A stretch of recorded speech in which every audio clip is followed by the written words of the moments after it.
Hello दोस्तों, welcome in JBL. यहाँ battle through the heavens के वीडियो नोवेल बेस पर आधारित है। तो ध्यान से सुने और जल्द से जल्द सब्सक्राइब कर ले, जिससे आपको आने वाली नई वीडियो पहले मिल सके। तो आज हम बात करेंगे सीजन 6 में एपिसोड 33 के पार्ट 3 पे। अब आगे। लिंग क्वान, अपना मुंह बंद करो। जियो कबीले और हमारे कबीले के बीच गठबंधन की संधि है। हम आपको उनका अपमान करने के लिए अपना मुंह खोलने की अनुमति कैसे दे सकते हैं? एक्सुनेर लिंग क्वान की ओर जोर से चिल्लाई। जियो यान की अभिव्यक्ति के गहरे और ठंडे होने को महसूस करते ही उसका दिल चिंतित हो गया। के जियो जी, आपको गुस्सा होने की जरूरत नहीं है।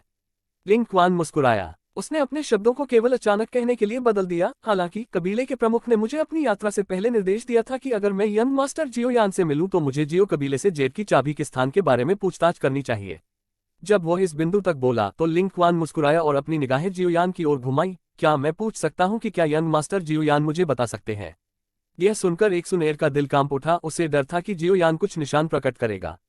वह बस बीच में आने ही वाली थी कि बगल में जियो यान ने अपनी भौहें तान ली और अनिश्चित रूप से पूछा, जेड?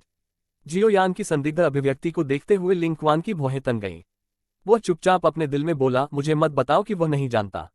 अब जबकि जियो कबीले अलग हो गए हैं, कोई नहीं जानता कि हॉल ऑफ सोल्स ने चाबी छीन ली है या नहीं। यह मुश्किल होगा अगर वे इसे पहले ही प्राप्त कर चुके हैं। इतने सालों तक जियो कबीले में रहने के बाद मुझे उस चाबी की कोई खबर नहीं मिली। अगर आपको लगता है कि आप इसे इतनी आसानी से प्राप्त कर सकते हैं तो क्या आप सपने नहीं देख रहे हैं? एक्सुनेर ने उदासीनता से बात करते हुए अपने दिल में राहत की सांस ली। मैं केवल बेतरतीब ढंग से पूछ रहा हूँ। मेरी यहाँ यात्रा का मुख्य उद्देश्य यंग मिस को वापस लाना है। अन्य चीजें सिर्फ शाखाएं हैं। लिंग क्वान मुस्कुराया और तुरंत एक्सुनेर को प्रणाम किया और कहा, यंग मिस कृपया। कबीले के मुखिया वास्तव में आपको याद करते हैं। एक्सुनेर ने अपनी भौहें बुन ली। उसने अपना सिर थोड़ा हिलाया और अपना पैर हिलाने ही वाली थी कि बगल में खड़े जियो यान ने उसका हाथ पकड़ लिया। उसने धीमी आवाज में पूछा, क्या आप जा रहे हैं? जियो यान गे, मैंने पहले ही कई वर्षों के लिए कबीले को छोड़ दिया है और अपनी वापसी के समय में पहले ही कई बार देरी कर चुका हूं। इस बार ऐसा प्रतीत होता है कि मैं इसे पीछे नहीं धकेल सकता। जियो यान गे, उन शब्दों को याद करो जो मैंने तुमसे पहले कहे थे। आपको यह खबर नहीं बतानी चाहिए कि तुषी प्राचीन भगवान की जेट आपके हाथों में है। भविष्य में आपको यह भी पता चल जाएगा कि वास्तव में एक्सुनेर के पीछे किस गुट का हाथ है। हालांकि जियो यान गे को आकर एक्सुनेर की तलाश नहीं करनी चाहिए, इससे पहले कि आपके पास प्राचीन जेट की रक्षा करने की ताकत हो। नहीं तो कुनबे के कुछ लोग तुम्हें वहीं पकड़ लेंगे। आपके हाथों में मौजूद प्राचीन जेट का बहुत बड़ा इतिहास है। जियो यान के कानों में एक विनती भरी आवाज सुनाई दी। जियो यान गे, एक्सुनेर तुम्हारा इंतजार करेगी। मैं तब तक इंतजार करूंगा जब तक आप एक ऐसे विशेषज्ञ नहीं बन जाते जो हर किसी को हेय दृष्टि से देखता है। एक्सुनेर ने हमेशा माना है कि आप महाद्वीप के शिखर पर खड़े होंगे। उस समय अस्वीकृत जियो कबीला एक बार फिर आपकी वजह से महाद्वीप पर खड़ा होगा। एक्सुनेर बोली, मैंने जो कहा है उसे याद करो। कम से कम ब्लू जोन पहुंचने से पहले मेरे कबीले के संपर्क में मत आना। एक बार जब उसने यह कहा, एक्सुनेर घूम गई और उसके पैर की उंगलियां धीरे से जमीन पर दब गईं। उसके कंधों के थोड़ा हिलने से पहले उसका शरीर हवा में उड़ गया। उसकी पीठ पर चमकीले सुनहरे रंग के डूकी हुई पंखों का एक जोड़ा आया। पंखों का जोड़ा फड़फड़ाया और वह 4 पंखों वाले जानवरों में से एक पर जा गिरी। अंत में वह बाद वाले द्वारा एक जंगली हवा के नीचे ले जाया गया और दूर क्षितिज की ओर उड़ गया। लिंग क्वान के पीछे की 9 मानव आकृतियां भी तेजी से 4 पंखों वाले सींग वाले जानवरों पर चमक उठी और अंत में बिजली की तरह पकड़कर उनके बीच में मजबूती से उसकी रक्षा करने लगी। जियो यान के दिल में एक उजाड़ भावना थी, क्योंकि उसकी निगाह 4 पंखों वाले जानवर पर टिकी थी जो धीरे धीरे दूर हो गया था। अंत में लिंग क्वान के शरीर पर रुकने से पहले उसने अपनी निगाहें घुमाई, जो अभी भी उसी स्थान पर खड़ा था। वह बेहोश होकर बोला, क्या डिप्टी कमांडर लिंग क्वान नहीं जा रहे हैं? मैं जल्दी में नहीं हूं। लिंग क्वान मुस्कुराया। उसकी मुस्कान धीरे धीरे ठंडी हो गई, क्योंकि उसकी निगाह जियो यान को एक अंधेरे और ठंडे तरीके से देख रही थी। वो ठंडी हंसी, बस इतना है कि मैं आपको कुछ बताना चाहता हूं। आपकी उपलब्धियों और जियो कबीले की पृष्ठभूमि के साथ, जो एक कुत्ते की तरह हो गया है जो अपना घर खो चुका है, आप जियो जी के लिए काफी अच्छे नहीं हैं। मैं आपको ईमानदारी से बताऊंगा। कबीले के प्रमुख ने पहले ही अनुमान लगा लिया है कि जियो जी के मन में आपके लिए कुछ भावनाएं हो सकती हैं। इसलिए उन्होंने मुझे आपके लिए कुछ शब्द लाने का काम सौंपा था। जियो जी को भूल जाओ। यह सबसे अच्छा है कि आप अतीत के उन मामलों को माने जैसे कि वे कभी हुए ही नहीं थे। जियो जी का कबीले में एक अत्यंत महत्वपूर्ण स्थान है। महाद्वीप में केवल वास्तव में मजबूत लोग ही उसके लिए काफी अच्छे हैं। तुम योग्य नहीं हो। लिंग क्वान के चेहरे पर उन अंतिम 3 शब्दों के दौरान कठोर तिरस्कार था। सुनेर को कबीले के सभी प्रतिभाशाली लोगों द्वारा पसंद किया जाता था। वह स्वाभाविक रूप से उनमें शामिल थे। हालांकि जब उसने देखा कि जियो यान ने वास्तव में एक्सुनेर को गले लगाने की हिम्मत की थी, तो यह संभावना थी कि वह खुद को नियंत्रित करने में असमर्थ होता और जियो यान को मौके पर ही मार देता, अगर उसे एक्सुनेर की उपस्थिति में ध्यान नहीं दिया गया होता। अब जब वह एक संदेश दे रहा था तो स्वाभाविक रूप से उसे जितना हो सकता था खोदना और उपहास करना था। उनके अनुमान के अनुसार यह स्वाभाविक रूप से सबसे संतोषजनक परिणाम होगा यदि वह जियोयान को तबाह करने के लिए शब्दों का उपयोग कर सके। हालांकि उसके सामने जियोयान अप्रत्याशित रूप से शांत हो गया था। एक क्षण बाद वह मंद मंद हंसा, अपना सिर हिलाया और बोला, यह तुम्हारे ऊपर नहीं है कि मैं इस बात में दोष निकालूं कि मैं अच्छा हूं या नहीं। इसके अलावा आपको मुझसे ईर्ष्या करनी चाहिए, है ना? लिंग क्वान के चेहरे पर नीचता धीरे धीरे वापस आ गई क्योंकि उसने जियोयान को एक उदास तरीके से देखा। क्या तुम मौत की तलाश कर रहे हो? यह मत सोचो कि तुम इतने अहंकारी हो सकते हो क्योंकि जियोजी तुम्हारी रक्षा कर रहा है। अगर मैं तुम्हें मारना चाहता हूं तो यह चींटी को कुचलने जैसा होगा।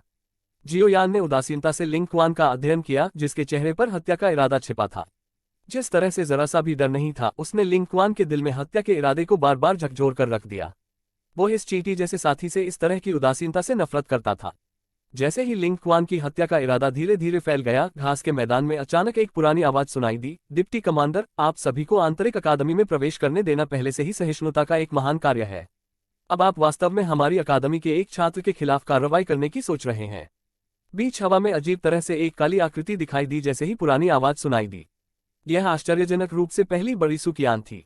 लिंग क्वान के शरीर पर हत्या का इरादा तेजी से हटा लिया गया जब उसने सुकियान को प्रकट होते देखा। उसने अपने हाथों को पूर्व की ओर बढ़ाया और हंसा, पहले बड़े क्या कह रहे हैं? मैं केवल यंग मास्टर जियोयान के साथ दिल से दिल की बातचीत कर रहा हूँ। ठीक है, मेरे सामने झाड़ी के आसपास मत मारो। मैंने तुम्हें आने और एक व्यक्ति की खोज करने की अनुमति देकर तुम्हारे कबीले को पहले ही सबसे बड़ा चेहरा दे दिया है। तुम्हें अब तुरंत चले जाना चाहिए क्योंकि तुमने उसे ढूंढ लिया है। सुकियान ने अपनी भौहें सिकोड़ी और गहरी आवाज में बोली। लिंग क्वान ने सुकियान को उसे निष्कासित करने का आदेश देते हुए सुना तो मुस्कुराया, लेकिन उसने कोई प्रतिकार नहीं किया। एक बार फिर से जियोयान की ओर मुड़ने से पहले उसने अपने शरीर को थोड़ा पहले की ओर झुकाया। उसने एक सती मुस्कान दी और कहा, लगता है तुमने हार नहीं मानी है। ठीक है, यदि आपके पास भविष्य में क्षमता है तो आप किसी भी समय कबीले में यंग मिस जियोजी की तलाश में आ सकते हैं। उस समय यह डिप्टी कमांडर आपको हमारे बीच की सच्ची खाई को देखने देगा। यह कहते ही लिंग क्वान के कंधे कांपने लगे। गहरे लाल रंग के डूकी हुई पंखों का एक जोड़ा निकला। उसके शरीर के तेजी से हवा में उठने से पहले पंखों की जोड़ी को थोड़ा फड़फड़ाया गया। अंत में वह बिजली की तरह क्षितिज में उड़ गया, थोड़ी देर में आकाश के किनारे से गायब हो गया। लिंग क्वान को जाते हुए देखते ही सुकियान का शरीर धीरे धीरे नीचे उतर गया। वह जियोयान के पास उतरा और उसके कंधों को थपथपाया। उसने आह भरते हुए कहा, छोटे साथी, उस आदमी को तुम्हें एक झटका देने की अनुमति मत दो, अन्यथा आप वास्तव में अपने आप को उसके इरादों से जोड़ देंगे। इनका कुनबा आम लोगों से थोड़ा अलग होता है। जब वे प्रशिक्षण लेते हैं तो वे कुछ हद तक मजबूत हो जाते हैं। अगर कोई प्रशिक्षण प्रतिभा के बारे में सही मायने में चर्चा करे तो वह आपकी बराबरी नहीं कर पाएगा। जियोयान थोड़ा मुस्कुराया और चुपचाप सिर हिलाया। वह धीरे से बोला, अगर वह वास्तव में अभी अभिनय करता तो मैं उसे कुछ पीछे छोड़ देता, भले ही मुझे पूरी तरह से लड़ना पड़े, जब तक कि मैं गंभीर रूप से घायल न हो जाऊं। सुकियान थोड़ा चौंक गया। उसने जियोयान के मृदुभाषी शब्दों को सुना। वो स्पष्ट रूप से जानता था कि पूर्व केवल बहादुर बनने की कोशिश नहीं कर रहा था। उसने सिर हिलाया और मुस्कुराते हुए कहा, मुझे विश्वास है कि यह उस व्यक्ति के लिए आश्चर्य की बात नहीं है जो मिस्टी क्लाउड संप्रदाय को उल्टा करने के लिए अपनी ताकत पर भरोसा करने में सक्षम था। यह क्षमता है के ठीक है छोटे साथी, कल अग्निज्वाला द्वारा अपने शरीर का शोधन प्राप्त करने के लिए धधकते आकाश की हुई शोधन टॉवर में प्रवेश करने का समय है। यदि तुम इसे सहन करने में सक्षम हो तो यह डू वान वर्ग में उन्नति का मार्ग प्रशस्त करेगा। अभी कुछ भी कहना बेकार है। सुकियान ने जियोयान के कंधों को थपथपाया और दिलासा दिया। उसने तुरंत अपने शरीर को मोड़ा और धीरे धीरे जंगल की ओर चल दिया। जियोयान मुस्कुराया और सिर हिलाया। उसने सुकियान की पीठ पर नजर डाली जो जंगल के भीतर गायब हो गई थी। तभी वह घूमा और अपनी निगाहें दूर के उत्तरी क्षितिज की ओर फेंकी। उसने बुदबुदाया, कसुनेर, मेरा इंतजार करो। इसके अलावा जियोयान की मुट्ठी धीरे धीरे उसकी आस्तीन से बाहर निकल गई। उसकी उंगलियों के बीच के फासले से खून की बूंदें रिस रही थीं। लिंग क्वान की पहले की नीचता और तिरस्कार का जियोयान पर कोई प्रभाव नहीं पड़ा। लिंग क्यान, ठीक है, मैं इस ऋण और अपमान को याद रखूंगा। और यहाँ पे यह पार्ट खत्म होता है। Bye bye guys. यदि आपको यह एक्सप्लेनेशन अच्छी लगी हो तो लाइक करें और नेक्स्ट पार्ट के लिए सब्सक्राइब जरूर करें जिससे आपको नया पार्ट जल्द से जल्द पहले मिले।